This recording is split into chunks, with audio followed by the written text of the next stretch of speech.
जय शनिदेव। आज की इस पावन कथा में हम जानेंगे भगवान शनि की कृपा, उनके न्याय और उनके आशीर्वाद का महत्व। कथा को मन से सुनने पर जीवन के कष्ट दूर होते हैं और सुख समृद्धि का आगमन होता है। एक समय स्वर्गलोक में सबसे बड़ा कौन के प्रश्न पर 9 ग्रहों में वाद विवाद हो गया। विवाद इतना बड़ा कि परस्पर भयंकर युद्ध की स्थिति बन गई। निर्णय के लिए सभी देवता देवराज इंद्र के पास पहुंचे और बोले, हे देवराज, आपको निर्णय करना होगा कि हम में सबसे बड़ा कौन है। देवताओं का प्रश्न सुनकर देवराज इंद्र उलझन में पड़ गए। इंद्र बोले, मैं इस प्रश्न का उत्तर देने में असमर्थ हूँ। हम सभी पृथ्वी लोक में उज्जैनी नगरी में राजा विक्रमादित्य के पास चलते हैं। देवराज इंद्र सहित सभी ग्रह उज्जैनी नगरी पहुंचे। महल में पहुंचकर जब देवताओं ने उनसे अपना प्रश्न पूछा तो राजा विक्रमादित्य भी कुछ देर के लिए परेशान हो उठे, क्योंकि सभी देवता अपनी अपनी शक्तियों के कारण महान थे। किसी को भी छोटा या बड़ा कह देने से उनके क्रोध के प्रकोप से भयंकर हानि पहुंच सकती थी। अचानक राजा विक्रमादित्य को एक उपाय सूझा और उन्होंने विभिन्न धातुओं स्वर्ण, रजत, कांसा, ताम्र, सीसा, रांगा, जस्ता, अभ्रक व लोहे के 9 आसन बनवाए।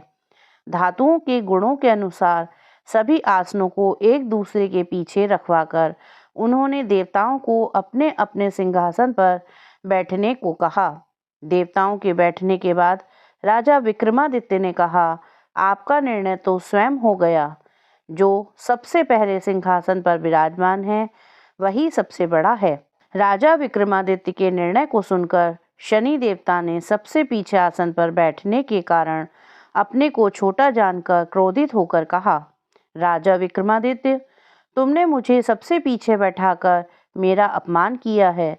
तुम मेरी शक्तियों से परिचित नहीं हो। मैं तुम्हारा सर्वनाश कर दूंगा।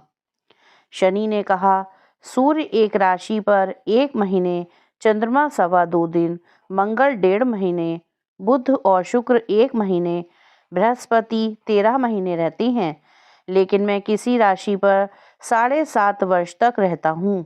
बड़े बड़े देवताओं को मैंने अपने प्रकोप से पीड़ित किया है। राम को 7.5 के कारण ही वन में जाकर रहना पड़ा और रावण को 7.5 के कारण ही युद्ध में मृत्यु का शिकार बनना पड़ा। राजा, अब तू भी मेरे प्रकोप से नहीं बच सकेगा। इसके बाद अन्य ग्रहों के देवता तो प्रसन्नता के साथ चले गए, परंतु शनिदेव बड़े क्रोध के साथ वहां से विदा हुए। राजा विक्रमादित्य पहले की तरह ही न्याय करते रहे। उनके राज्य में सभी स्त्री पुरुष बहुत आनंद से जीवन यापन कर रहे थे। कुछ दिन ऐसे ही बीत गए। उधर शनि देवता अपने अपमान को भूले नहीं थे। विक्रमादित्य से बदला लेने के लिए एक दिन शनिदेव ने घोड़े के व्यापारी का रूप धारण किया और बहुत से घोड़ों के साथ उज्जैनी नगरी पहुंचे। राजा विक्रमादित्य ने राज्य में किसी घोड़े के व्यापारी के आने का समाचार सुना तो अपने अश्वपाल को कुछ घोड़े खरीदने के लिए भेजा। घोड़े बहुत कीमती थे। अश्वपाल ने जब वापस लौटकर इस संबंध में बताया तो राजा विक्रमादित्य ने स्वयं आकर एक सुंदर व शक्तिशाली घोड़े को पसंद किया। घोड़े की चाल देखने के लिए राजा उस घोड़े पर सवार हुए तो वह घोड़ा बिजली की गति से दौड़ पड़ा। तेजी से दौड़ता हुआ घोड़ा राजा को दूर एक जंगल में ले गया और फिर राजा को वहां गिराकर जंगल में कहीं गायब हो गया। राजा अपने नगर को लौटने के लिए जंगल में भटकने लगा, लेकिन उन्हें लौटने का कोई रास्ता नहीं मिला। राजा को भूख प्यास लग आई। बहुत घूमने पर उसे एक चरवाहा मिला। राजा ने उससे पानी मांगा। पानी पीकर राजा ने उस चरवाहे को अपनी अंगूठी दे दी। फिर उससे रास्ता पूछकर वह जंगल से निकलकर पास के नगर में पहुंचा। राजा ने एक सेठ की दुकान पर बैठकर कुछ देर आराम किया। उस सेठ ने राजा से बातचीत की तो राजा ने उसे बताया कि मैं उज्जैनी नगर से आया हूँ। राजा के कुछ देर दुकान पर बैठने से सेठ जी की बहुत बिक्री हुई। सेठ ने राजा को बहुत भाग्यवान समझा और खुश होकर उसे अपने घर भोजन के लिए ले गया। सेठ के घर में सोने का एक हार खूंटी पर लटका हुआ था। राजा को उस कमरे में छोड़कर सेठ कुछ देर के लिए बाहर गया। तभी एक आश्चर्यजनक घटना घटी। राजा के देखते देखते सोने के उस हार को खूंटी निगल गई। सेठ ने कमरे में लौटकर हार को गायब देखा तो चोरी का संदेह राजा पर ही किया, क्योंकि उस कमरे में राजा ही अकेला बैठा था। सेठ ने अपने नौकरों से कहा कि इस परदेसी को रस्सियों से बांधकर नगर के राजा के पास ले चलो। राजा ने विक्रमादित्य से हार के बारे में पूछा तो उसने बताया कि उसके देखते ही देखते खूंटी ने हार को निगल लिया था। इस पर राजा ने क्रोधित होकर चोरी करने के अपराध में विक्रमादित्य के हाथ पांव काटने का आदेश दे दिया। राजा विक्रमादित्य के हाथ पांव काटकर उसे नगर की सड़क पर छोड़ दिया गया। कुछ दिन बाद एक तेली उसे उठाकर अपने घर ले गया और उसे अपने कोलू पर बिठा दिया। राजा आवाज देकर बैलों को हाँकता रहा। इस तरह तेली का बैल चलता रहा और राजा को भोजन मिलता रहा। शनि के प्रकोप की 7.5 पूरी होने पर वर्षा ऋतु प्रारंभ हुई। राजा विक्रमादित्य एक रात मेघ मल्हार गा रहा था कि तभी नगर के राजा की लड़की राजकुमारी मोहिनी रथ पर सवार उस तेली के घर के पास से गुजरी। उसने मेघ मल्हार सुना तो उसे बहुत अच्छा लगा और दासी को भेजकर गाने वाले को बुला लाने को कहा। दासी ने लौटकर राजकुमारी को अपंग राजा के बारे में सब कुछ बता दिया। राजकुमारी उसके मेघ मल्हार से बहुत मोहित हुई, अतः उसने सब कुछ जानकर भी अपंग राजा से विवाह करने का निश्चय कर लिया। राजकुमारी ने अपने माता पिता से जब यह बात कही तो वे हैरान रह गए। रानी ने मोहिनी को समझाया, बेटी, तेरे भाग्य में तो किसी राजा की रानी होना लिखा है, फिर तू उस अपंग से विवाह करके अपने पांव पर कुल्हाड़ी क्यों मार रही है। राजकुमारी ने अपनी जिद नहीं छोड़ी। अपनी जिद पूरी कराने के लिए उसने भोजन करना छोड़ दिया और प्राण त्याग देने का निश्चय कर लिया। आखिर राजा रानी को विवश होकर अपंग विक्रमादित्य से राजकुमारी का विवाह करना पड़ा। विवाह के बाद राजा विक्रमादित्य और राजकुमारी तेली के घर में रहने लगे। उसी रात स्वप्न में शनिदेव ने राजा से कहा, राजा, तुमने मेरा प्रकोप देख लिया। मैंने तुम्हें अपने अपमान का दंड दिया है। राजा ने शनिदेव से क्षमा करने को कहा और प्रार्थना की कि हे शनिदेव, आपने जितना दुख मुझे दिया है अन्य किसी को न देना। शनिदेव ने कुछ सोचकर कहा, राजा, मैं तुम्हारी प्रार्थना स्वीकार करता हूँ। जो कोई स्त्री पुरुष मेरी पूजा करेगा, शनिवार को व्रत करके मेरी व्रत कथा सुनेगा, उस पर मेरी अनुकंपा बनी रहेगी। प्रातःकाल राजा विक्रमादित्य की नींद खुली तो अपने हाथ पांव देखकर राजा को बहुत खुशी हुई।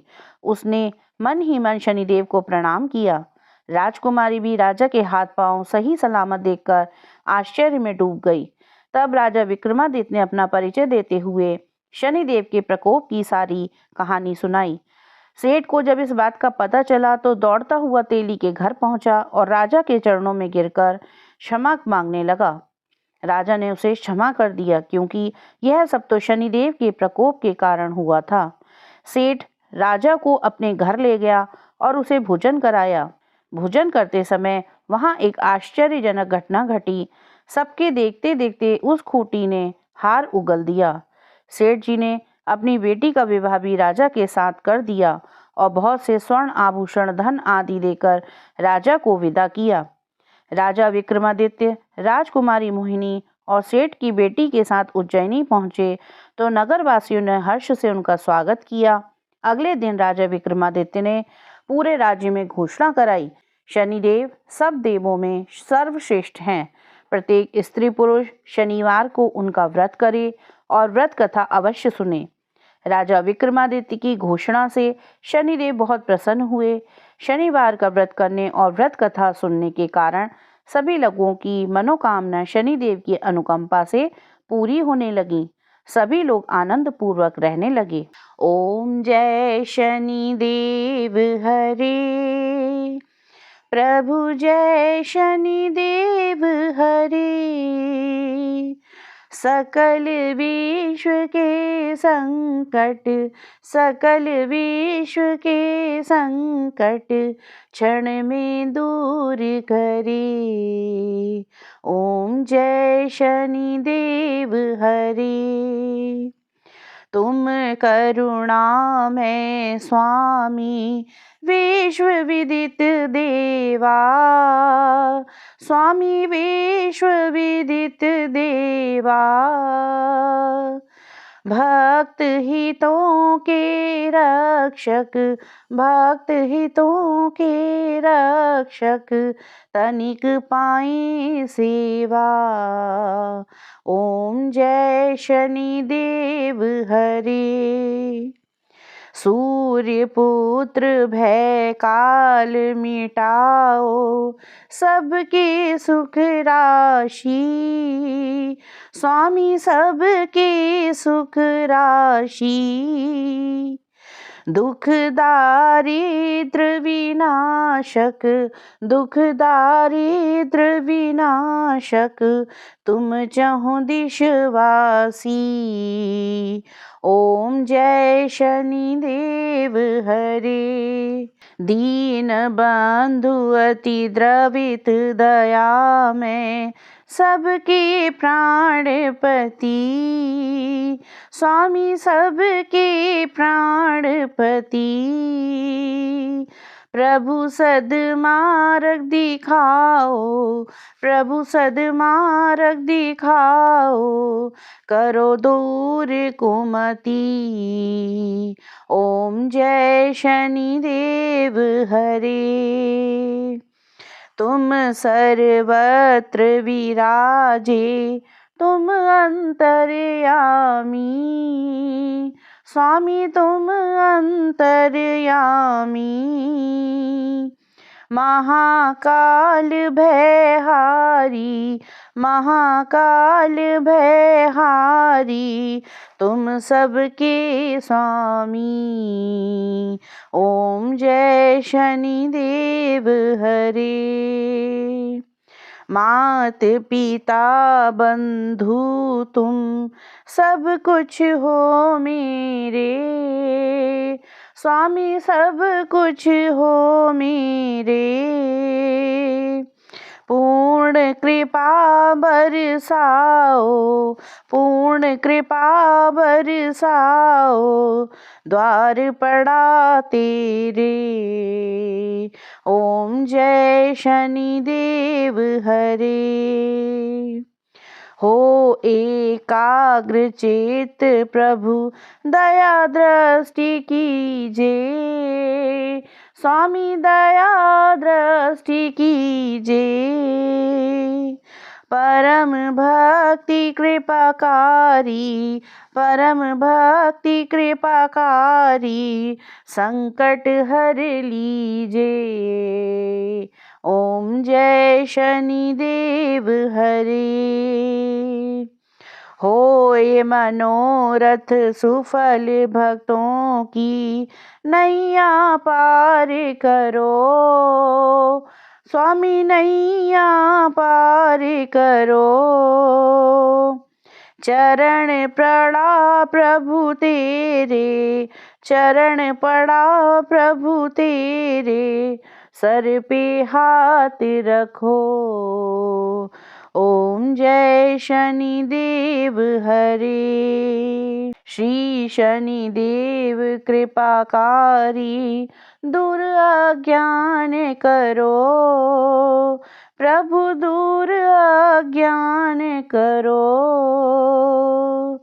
बजरंग चिंता हारी, बजरंग चिंता हारी भक्तों पे कृपा करो। ओम जय शनिदेव हरे।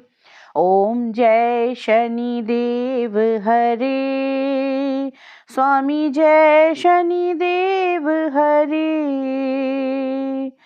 सकल विश्व के संकट, सकल विश्व के संकट क्षण में दूर करे। ओम जय शनिदेव हरे।